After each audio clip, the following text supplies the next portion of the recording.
Mes parents avaient nommé mon frère PDG de notre entreprise familiale, nous passons à la méthode agile.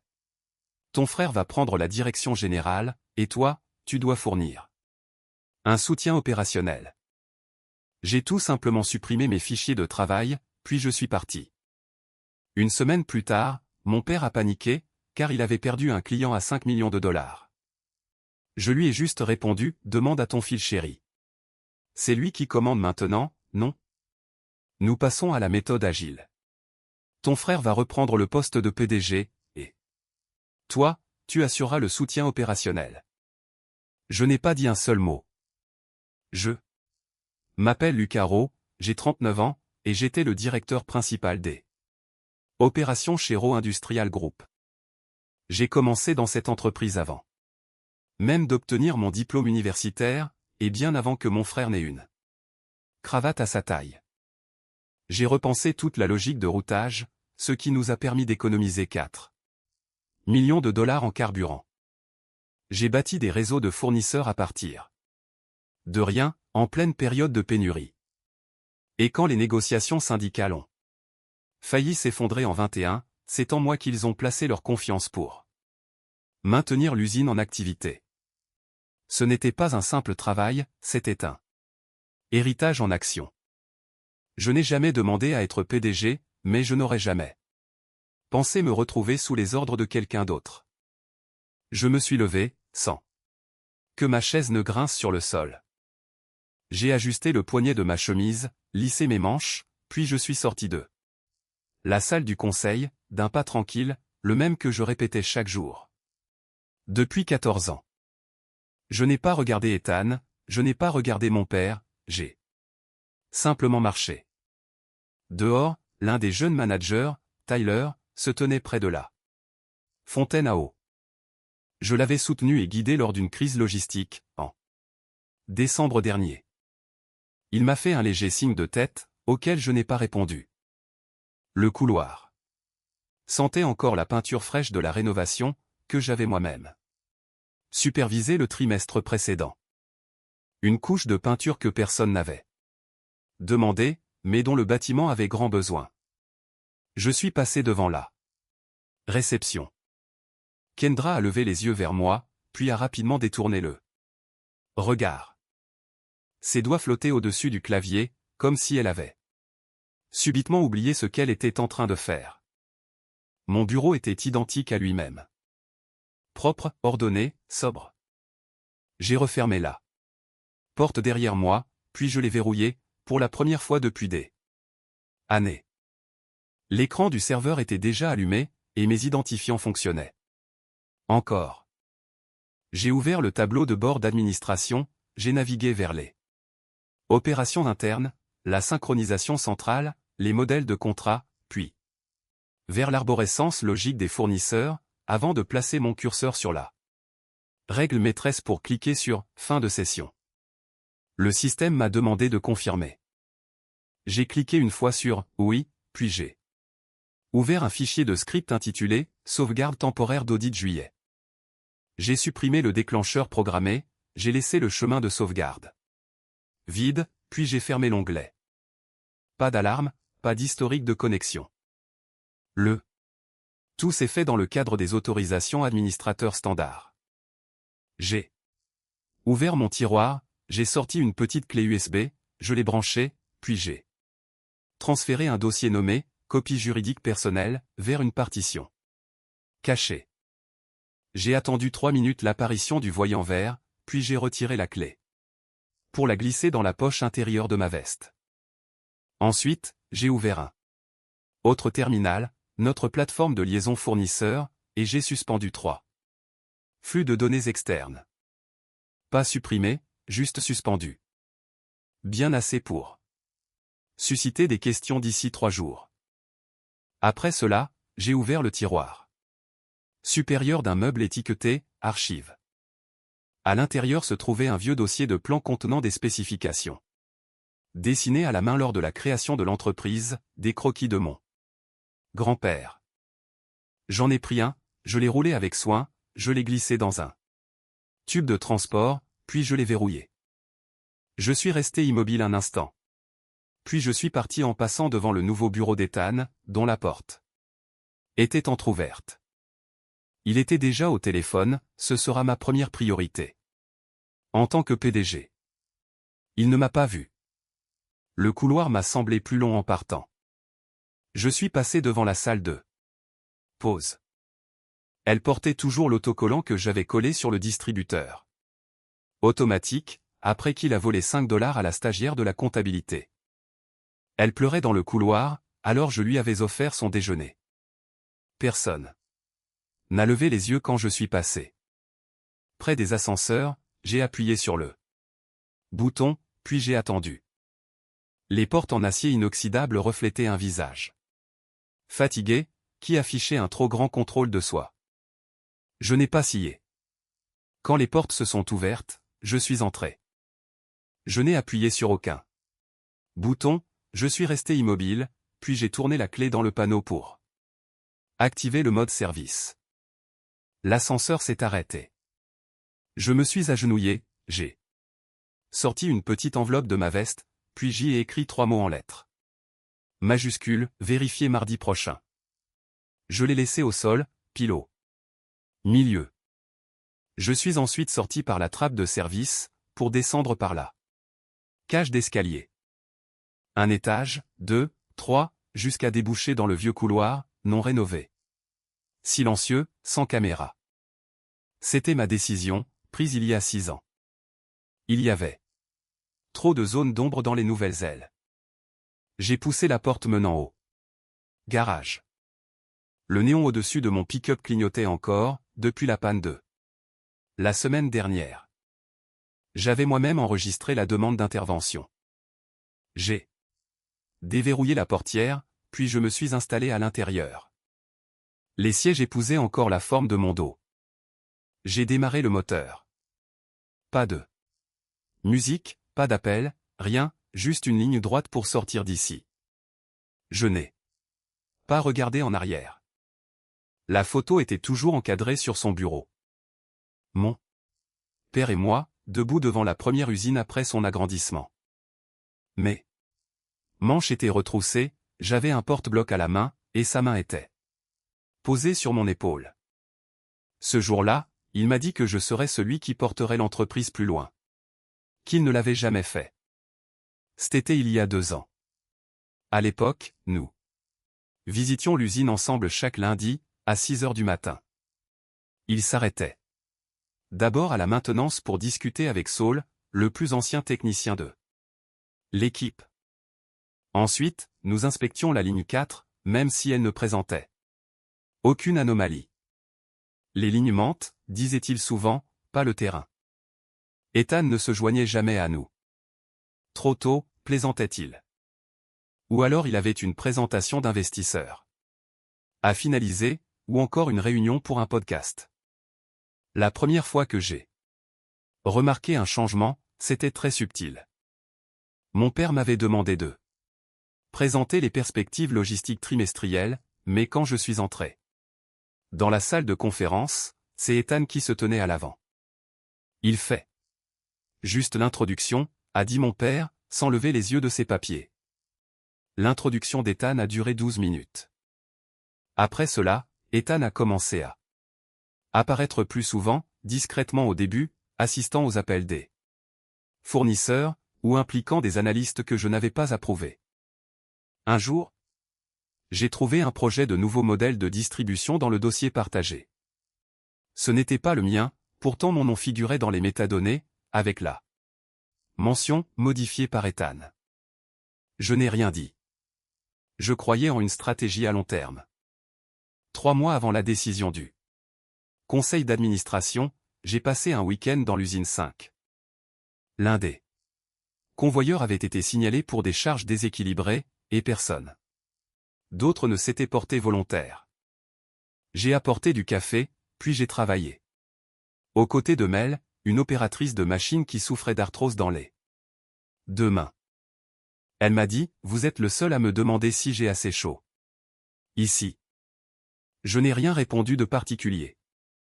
J'ai simplement réglé le thermostat, puis je lui ai donné une bouillotte. 2 semaines avant le grand changement, je suis tombé sur Ethan et mon père en pleine discussion dans son bureau. Ethan avait des maquettes ouvertes sur sa tablette, un projet de repositionnement de marque. Un nouveau logo, un nouveau slogan, qui disait « Regroupe, agilité, vision. Rapidité ». Je me suis arrêté sur le pas de la porte. Mon père s'est raclé la gorge, nous réfléchissons juste à des idées, a-t-il dit. Ce même jour, un courriel du service juridique mentionnait une modification des statuts. C'était subtil, mais je l'ai remarqué. La nouvelle clause permettait la réaffectation temporaire de postes de direction par une majorité simple, en invoquant l'agilité de la succession comme justification. Je l'ai archivé, sans rien dire. Un mois plus tôt, l'un de nos fournisseurs étrangers avait menacé de rompre son contrat à cause de retard de livraison. J'ai téléphoné depuis le sol de l'usine, avec mes bottes encore boueuses de ma tournée d'inspection. Envoie-leur l'avenant à la clause d'avril, ai-je dit à Denise, du service juridique. Elle a hésité, cela ne se déclenche qu'en cas d'interférence d'un tiers. C'est dans le manifeste, ai-je répondu. Le mauvais temps a détourné la cargaison, donc cela s'applique. 2 heures plus tard, le fournisseur a fait marche arrière sans faire de bruit. Je n'ai pas jubilé. Je n'ai pas cherché à le faire savoir, mais les gens l'ont remarqué. Lors de cette réunion sur les perspectives logistiques, quand Ethan a commencé son discours en parlant de suppression de postes global, j'ai vu 2 managers me jeter un regard. Il a cité un chiffre, une baisse de 16% du temps de récupération du fret. Je l'ai corrigé, 11,6. Il a ri, c'est vrai. C'est vrai. J'ai arrondi. Personne d'autre n'a réagi. Le dimanche précédent les événements, j'ai apporté du café sur la terrasse de mon père. Nous avions l'habitude de faire cela une fois par mois. Il a à peine touché à ça. Tasse, préférant parler de golf, du lac et du passé. Quand je lui ai demandé ce que le conseil prévoyait pour le 3e trimestre, il s'est gratté le menton. Ne parlons pas de travail aujourd'hui. Pourtant, nous parlions toujours de travail. Le dernier vendredi avant le grand jour, j'ai croisé Saul dans l'usine. Il était en train de serrer un raccord défectueux. « Tu as l'air fatigué. » m'a-t-il dit. « Je vais bien. » Il s'est levé lentement, puis s'est essuyé les mains. « Tu regardes ce toit pourrir depuis trop longtemps, mon garçon. Parfois, le problème, ce n'est pas l'eau, c'est celui qui a percé le trou. Ce week-end-là, j'ai emporté chez moi une copie des rapports de performance des fournisseurs, ainsi qu'un des vieux dossiers de plan. Je n'arrivais pas à dormir. Vers 3 heures du matin, je me suis surpris à tracer des lignes sur un bloc-notes. Des plans repensés, non pas pour l'entreprise, mais pour autre chose. Je ne le savais pas encore, mais j'étais déjà en train de partir. Le lundi, j'ai tenu la porte à Ethan alors que nous entrions dans le bâtiment. Il n'a pas dit merci, il s'est contenté de passer devant moi. C'est à cet instant précis que j'ai compris qu'il considérait déjà tout cela comme sa propriété. Ils ont arrêté de me tenir au courant. Tout a commencé par une réunion, un audit des fournisseurs. Je dirigeais ces audits depuis 2014. Celui-ci avait été planifié sur un calendrier auquel je n'avais pas accès. Quand j'ai posé la question à Ethan, il m'a répondu « Oh, je pensais que tu étais occupé du côté des opérations. » Ce n'était pas le cas, et il le savait très bien. La semaine suivante, un renouvellement de contrat avec notre transporteur logistique est passé, portant ma signature numérique, alors que je n'avais absolument rien examiné. Le service juridique a expliqué que la signature avait été tirée d'un modèle précédent en utilisant une dérogation de la direction, la dérogation d'Ethan. J'ai vérifié les journaux système, ils étaient vierges. Il était passé par une procuration d'administrateur, un outil strictement réservé aux urgences. Aucune alerte, aucune preuve exploitable. J'ai pris des captures d'écran, puis je les ai sauvegardées hors ligne. Le rapport trimestriel final a été publié sans mon approbation. Je l'ai appris lorsque Denise, de la finance, m'a transféré le PDF. Je ne savais pas que tu avais déjà signé ce document, a-t-elle écrit. Je ne l'avais pas fait. Les chiffres étaient réels, mais les projections s'avéraient fausses. Trop optimistes, exagérées. Ethan y avait intégré 3 diapositives sur la nouvelle direction, l'agilité et la transformation générationnelle. Mon nom n'y apparaissait pas une seule fois. Chez moi, je n'en ai parlé à personne. Ma femme m'a demandé si quelque chose n'allait pas. Je lui ai répondu que j'étais simplement fatigué. Cette nuit-là, j'ai sauvegardé tous mes fichiers, j'ai vidé le bureau de mon ordinateur portable professionnel, puis j'ai transféré l'accès administrateur d'un portail fournisseur à un responsable des opérations neutres. En apparence, j'arrivais toujours à 7 heures du matin. Je continuais à faire ma tournée, je répondais toujours aux questions, mais j'étais déjà en train de m'effacer du décor. Un après-midi, je suis passé devant la salle de conférence B. À l'intérieur, Ethan se tenait aux côtés de notre père pour des photos de presse. Flash. Sourire, poignée de main. La banderole derrière eux affichait « Agilité. Vision, rapidité ». J'ai continué à marcher. Le jeudi suivant, je suis passé devant la salle de conférence D. C'était celle que j'avais l'habitude de réserver. À l'intérieur, une douzaine de chefs de service discutaient du déploiement des opérations pour le 3e trimestre. Mon nom ne figurait pas sur l'invitation. Je me suis arrêté, j'ai regardé à travers la vitre. Brad, le responsable de la logistique, a croisé mon regard, puis s'est empressé de détourner les yeux. Auparavant, il me soumettait chaque modèle avant de prendre une décision. Ce soir-là, je suis rentré dans une maison silencieuse. Ma femme m'avait laissé une assiette sur la table, du poulet et du riz. Je me suis assis, puis j'en ai mangé 2 bouchées. Elle est sortie du couloir, tout en s'essuyant les mains. Tu rentres tard. Longue journée, ai-je répondu. Elle a hoché la tête, a déposé un baiser sur mon front, tu fais de ton mieux. Je n'ai pas répondu. Je suis simplement allé dans le garage, et je suis resté à contempler le vieux générateur que j'avais reconstruit avec mon père en 2009. Le boîtier était rouillé aujourd'hui. Mais il fonctionnait toujours. Le lendemain matin, Ethan a organisé une réunion interservice. Je n'y étais pas invité, mais j'ai écouté depuis une salle de conférence voisine. Il présentait mon modèle, l'outil d'opération prédictive que j'avais conçu en 2020. Il en avait changé le nom, avait omis de mentionner mon nom, et l'avait baptisé Ronext Framework. L'un des stagiaires a posé une question sur l'ensemble de données de référence. Ethan a répondu, nous sommes encore en train de l'évaluer. J'ai éteint le haut-parleur. Plus tard ce jour-là, la photographe de presse m'a arrêté dans le couloir. Vous voulez vous joindre à nous pour une photo rapide avec l'équipe? J'ai secoué la tête, non, merci, ça ira.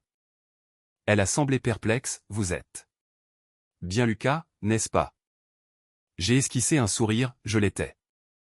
Ce soir-là, je suis monté au grenier, puis j'en ai descendu la vieille boîte en bois que mon grand-père m'avait laissée à sa retraite.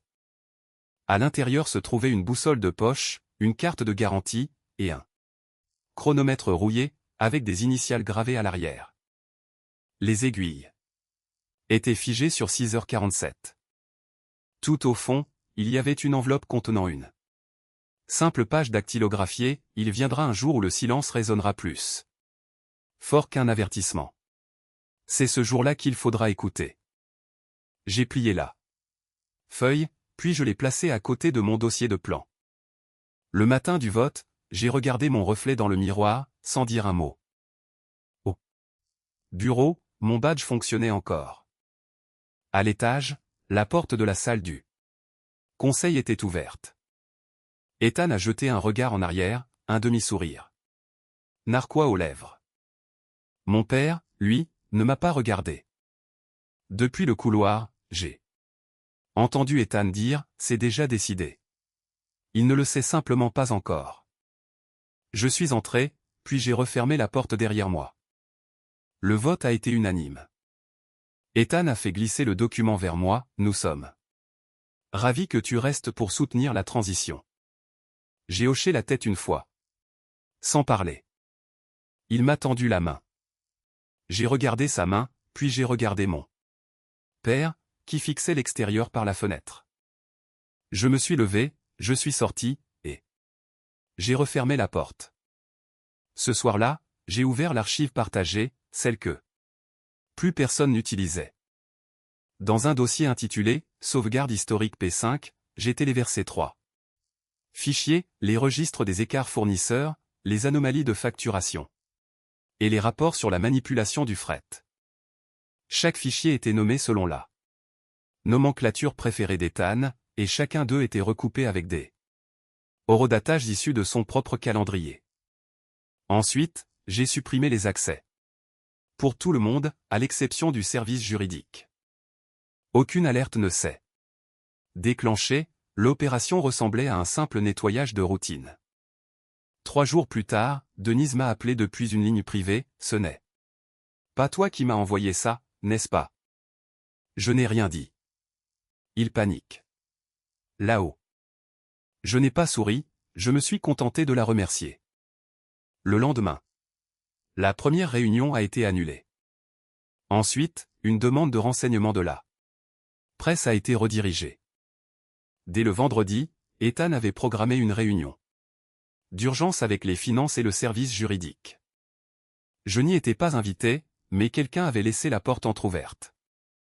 La voix d'Ethan était tendue, défensive, puis elle est devenue forte, il essaie de nous saboter. Non, Ethan, a répondu quelqu'un. Il est simplement en train de tout documenter. Silence. Ce week-end-là, je me suis rendu à la deuxième usine. Le vigile m'a laissé entrer sans dire un mot. J'ai fait le tour du site, j'ai longé la zone de chargement à sec, les cages à outils, et les vieux vestiaires où pendaient des affiches de sécurité obsolètes. J'ai laissé une enveloppe Kraft unique dans le tiroir du bureau du fond, avec la mention « à examiner ». À l'intérieur se trouvaient 6 notes signées de fournisseurs, toutes antidatées, toutes vérifiables, et démontrant toutes des fautes professionnelles commises sous le nom d'Ethan. Dès le lundi matin, le directeur financier avait démissionné. Le lundi après-midi, notre auditeur principal s'est récusé. Cette nuit-là, j'ai reçu un message sur l'application Signal, « Tu vas trop loin. N'oublie pas de qui le nom figure encore sur la porte. » Ce n'était pas signé, mais je savais de qui il s'agissait. Je l'ai archivé. Le lendemain matin, j'ai découvert que mes accès avaient été révoqués. Mon badge ne fonctionnait plus, et ma messagerie était verrouillée. Les ressources humaines ont qualifié cela d'incident de sécurité.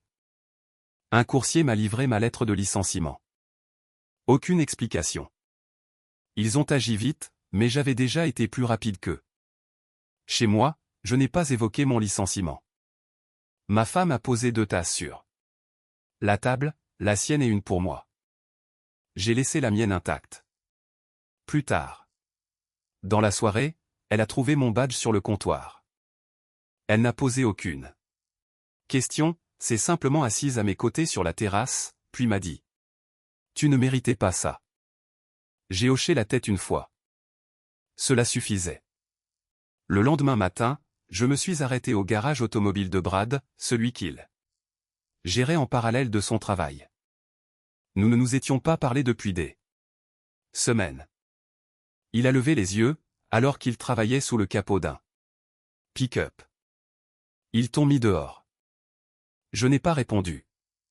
Il a essuyé ses mains sur un chiffon. Ethan a été négligent, tout le monde le sait. La plupart D'entre nous sont restés silencieux, simplement parce qu'on sentait que le vent tournait. Il m'a tendu un dossier, j'ai trouvé ça dans les registres d'expédition. Ça pourrait t'intéresser. À l'intérieur, il y avait des manifestes modifiés, des ordres d'acheminement qui ne correspondaient pas aux données fournies par les fournisseurs. Je l'ai pris. Sans dire un mot. Cet après-midi-là, je me suis rendu au bureau du groupe RO. Situé en centre-ville, le plus petit, loué sous l'égide d'une ancienne division. Mon nom figurait encore sur la porte de ses locaux. Dans le meuble de rangement, j'ai récupéré un disque de sauvegarde, que je n'avais pas utilisé depuis 5 ans.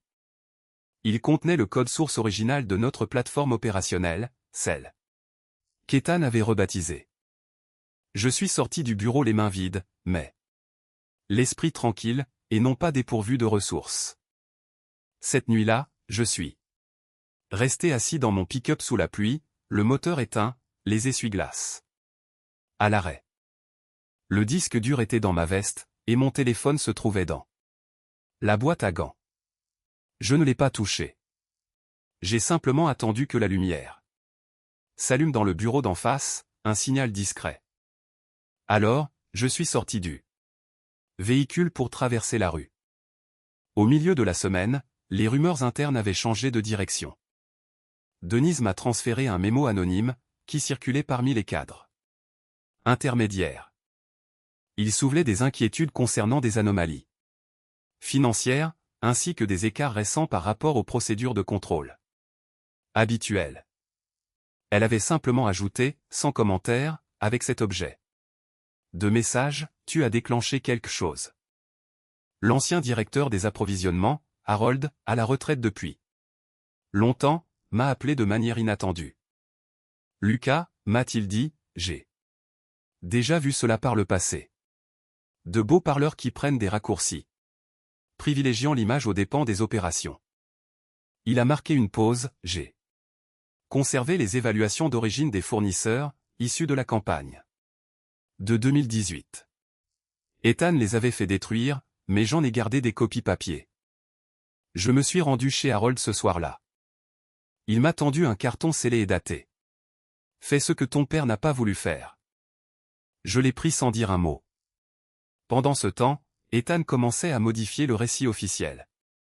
Un projet d'entretien ayant fuité le présentait comme le révolutionnaire d'une entreprise historique, jusqu'alors paralysée par la rigidité. Il présentait mon départ comme une transition décidée d'un commun accord, tout en affirmant discrètement aux partenaires qu'il devait s'attendre à un groupe RO plus moderne et plus rapide. Cette tournure a fait fureur sur LinkedIn. J'en ai imprimé une copie. Puis je l'ai épinglée à l'intérieur de ma boîte à outils. 2 jours plus tard, quelqu'un a crevé les pneus de mon pick-up. Aucun vol. Aucun message. Le commissariat a enregistré ma plainte, qualifiant l'acte de vandalisme aléatoire. Pas moi. Ce soir-là, j'ai reçu un appel provenant d'un téléphone prépayé jetable. Le numéro était masqué, et la voix, déguisée, tu n'es pas l'avenir, Lucas. Recule. Je n'ai rien dit. L'appel a pris fin en moins de 10 secondes. J'ai réagi en silence, sans faire de bruit. J'ai compilé chaque document, chaque preuve, chaque schéma de manipulation, de dérogation forcée et de tentative de censure. Ensuite, j'ai envoyé un signalement anonyme à l'organisme de réglementation de l'État, contenant des horodatages, des courriels et des noms. Le tout était chiffré, vérifié et parfaitement intraçable. J'ai également envoyé une copie à une boîte de réception privée, non pas celle d'Ethan, mais celle de notre plus gros investisseur. Puis, j'ai éteint mon téléphone, et j'ai attendu. Tout a commencé par une question, lors de la réunion des investisseurs. Une représentante de Hartwell Capital, notre deuxième plus grand actionnaire, a demandé des éclaircissements sur les procédures de regroupement des fournisseurs. Elle a cité des données issues des 2 derniers trimestres. L'ambiance dans la pièce a immédiatement changé. Ethan a bafouillé quelques mots. À propos d'une rationalisation de la logistique. C'est alors que le président du conseil d'administration a demandé, ces projections sont-elles basées sur le modèle Ronext? Elle a hoché la tête. Il s'est alors tourné vers Ethan, pouvez-vous nous détailler l'ensemble des données de référence que vous avez utilisées? Ethan a écarquillé les yeux. Je devrais aller chercher ces informations. Le président s'est adossé à son siège, je pense que vous devriez, en effet. Dehors, une notification est apparue sur mon téléphone. Il s'agissait d'un document officiel de la Commission du commerce de l'État, un avis de contrôle. Roe Industrial Group. Juste en dessous, figuraient ces mots, irrégularités opérationnelles. Je n'ai rien publié, et je n'ai appelé personne. Pourtant, au cours des 48 heures suivantes, 3 partenaires ont suspendu leurs négociations. Un client a gelé un accord de distribution, et l'une des publications d'Ethan sur LinkedIn a mystérieusement disparu. Ce vendredi-là, j'ai reçu une lettre recommandée avec accusé de réception. Elle ne provenait pas directement de Roe Industrial, mais de leur cabinet d'avocats externes. À l'intérieur se trouvait une annulation formelle de mon licenciement, en attendant les résultats d'une enquête interne. Pas d'excuses, pas d'explications, juste de la pure formalité administrative. Je l'ai plié en deux, je l'ai posé sur le comptoir, puis je ne l'ai plus touché. Le conseil d'administration a convoqué une session d'urgence. Je n'y étais pas invité, mais Harold, lui, l'était. Il est entré avec le carton des fournisseurs de 2018, l'a posé sur la table, puis a déclaré, avant de passer au vote, vous devriez examiner ceci. Dans la salle du conseil, le silence s'est fait lourd. Ethan a mélangé quelques feuilles de papier, puis a affirmé, nous avons simplement corrigé certaines pratiques obsolètes. Les données de référence seront disponibles après la fin du cycle actuel. L'un des associés, que je connaissais bien pour avoir collaboré avec lui sur l'algorithme logistique d'origine, s'est penché en avant. Ethan, est-il vrai que les projections des fournisseurs pour 2022 ont été modifiées manuellement, sans laisser la moindre trace d'audit? Ethan a cligné des yeux, nous avons ajusté les projections en fonction de la dynamique actuelle. Un silence a suivi. Ce n'est pas une réponse. C'est alors qu'il a tenté de se justifier. Ethan s'est levé, écoutez, une partie du défi réside dans les anciens systèmes, et dans les mentalités du passé. J'ai essayé de moderniser une entreprise construite sur l'inertie. Il a laissé ces mots planer dans la pièce. Mon père a tressailli. Mais l'Assemblée n'a pas partagé l'avis d'Ethan. Le président du conseil d'administration a plissé les yeux, des mentalités du passé. Faites-vous allusion à votre frère? Ethan a hésité, pas directement. C'est préférable, car il a bâti la moitié de l'architecture sur laquelle vous vous reposez aujourd'hui. Après la séance, j'ai reçu un appel d'un numéro inconnu. Une voix m'a dit. Ils veulent vous voir. Pas pour réparer les choses, mais simplement pour clore ce chapitre convenablement. J'ai accepté. Nous nous sommes retrouvés dans un bureau neutre, en centre-ville. Il n'y avait que moi et le président. Il m'a proposé un café, que j'ai refusé. Je ne vous ai pas fait venir pour vous faire changer d'avis, a-t-il déclaré.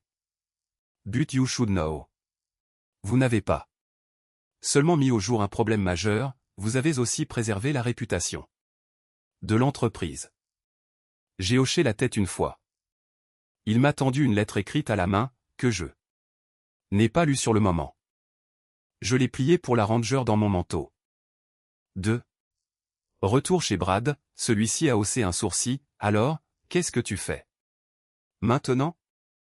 J'ai regardé la vieille tasse du groupe Roe sur son étagère, un objet promotionnel datant de 2008, que j'avais moi-même dessiné. Je ne reviendrai pas. Tu pourrais pourtant mieux la diriger. Peut-être.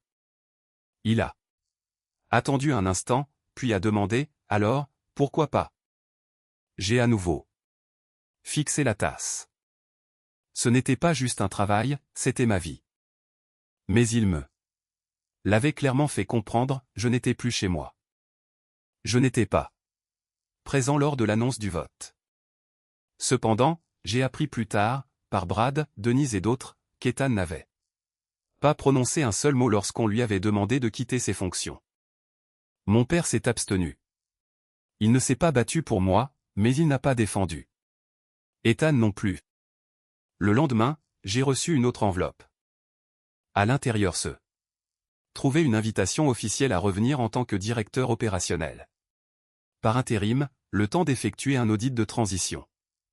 Cette fois, elle était accompagnée d'un mot écrit à la main par le président, certains héritages n'ont pas besoin de changer d'image. Ils ont simplement besoin d'être respectés. J'ai plié le papier, je l'ai contemplé quelques secondes, puis je l'ai glissé tout au fond de ma boîte à outils, derrière les fiches techniques et les plans d'époque, avant de refermer le couvercle. 3 jours plus tard, Ethan a vidé son bureau. Il n'y a eu ni communiqué de presse, ni annonce officielle. Il a quitté le bâtiment par la sortie de service. Je l'ai observé depuis le trottoir d'en face. Sans lui faire de signe, sans faire un mouvement. Ce soir-là, ma femme m'a demandé si j'avais l'intention de retourner là-bas. J'ai secoué la tête. Je ne vais pas construire pour des gens qui ont oublié ce que j'ai déjà bâti pour eux. Elle n'a pas insisté, et nous sommes restés assis. Là, en silence. Je n'ai dit au revoir à personne. Je n'ai pas vidé mon bureau de manière ostentatoire, et je n'ai rien publié sur les réseaux. Je suis rentré chez moi, j'ai ouvert le garage, j'ai retiré la bâche de mon tour mécanique que je n'avais pas utilisé depuis des années, et je me suis remis à façonner quelque chose de réel. 3 mois plus tard, j'ai signé le bail d'un petit terrain industriel dans l'ouest de la ville. Rien de luxueux, du sol en béton, un unique bureau, et un quai de déchargement inutilisé depuis des années, mais c'était le mien. Les clients sont arrivés discrètement, au début. L'un d'eux était un fournisseur qui avait quitté le groupe RO. Un autre venait d'une entreprise de logistique qui avait appris mon retour dans le secteur, même si je ne l'avais pas crié sur les toits. Il ne voulait pas d'une image de marque, il voulait des résultats. Et c'est ce que je leur ai apporté. J'ai travaillé en silence, loin des costumés des salles de conseil, me concentrant uniquement sur les plans, les machinés. Des résultats concrets. Le premier contrat à 6 chiffres est tombé avant même la fin du 2e mois. Le second m'a assuré un revenu régulier. À la fin du trimestre, j'avais déjà embauché 2 techniciens, ainsi qu'un jeune responsable des opérations. Tous étaient des personnes que l'ancienne entreprise avait licenciées, lors de la fameuse transition agile d'Ethan. Un matin, j'ai retrouvé ma vieille tasse de bureau dans un carton étiqueté chiffon d'atelier. Je l'ai rincé, puis je l'ai posé sur l'étagère, non pas par nostalgie, mais simplement pour préserver un certain équilibre. Ma femme m'a apporté à déjeuner ce jour-là.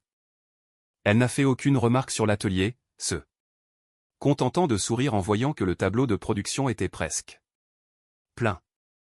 Avant de fermer l'atelier ce soir-là, j'ai vissé une nouvelle plaque sur la porte d'entrée, des lettres noires, une police simple, indiquant « RO ». Précision système. Pas de slogan, pas de référence au passé, juste le nom. Une nouvelle construction. J'ai verrouillé la porte, j'ai baissé le rideau métallique du quai de déchargement, puis j'ai branché l'alarme.